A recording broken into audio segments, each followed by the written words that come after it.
For this video, I'm going to be reviewing the formulas for area of a parallelogram and area of a trapezoid.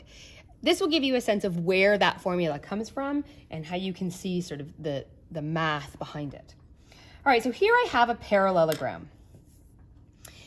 And it looks a little bit like a rectangle that I've smushed and, it's gone out on either side, which is a hint to the formula for determining its area. If I were to remove this part of my parallelogram and add it to the other side, other angled side, I end up with a rectangle. And I know when I'm finding the area of a rectangle, area equals base times height. So 1, 2, 3, 4, 5, 6, 7. 7 multiplied by the height, 1, 2, equals 14 units squared. All right, so the formula for finding the area of a parallelogram is the same for finding the area of a rectangle. Now a trapezoid. So a trapezoid, it's not as simple as a rectangle that's just been smushed, but you're going to be able to find the rectangle in a moment. All right, so I have my trapezoid, and the properties of a trapezoid are the lengths are different numbered units. All right, so I look at my trapezoid, and if I create another with the same dimensions, however, upside down, I might start to notice something.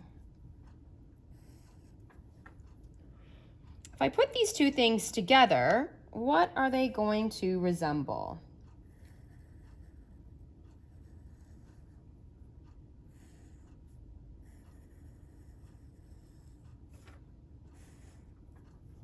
A parallelogram. And we know the formula for a parallelogram is base times height.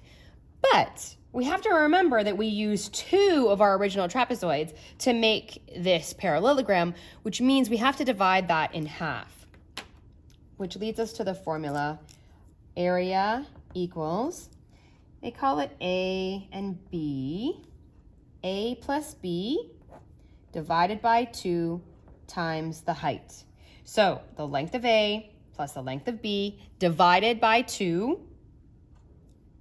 multiplied by the height, which gets me 2 units plus 4 units divided by 2 multiplied by 2. So 2 plus 4 is 6 divided by 2 is 3 multiplied by 2. So my area of my trapezoid is 6 units squared. And because my trapezoid is pretty simple, I can actually think about if that's reasonable. 1, 2, 3, 4. I know that if I take this part and put it over here, I'd have 5. And if I take this part and put it over here, I'd have 6.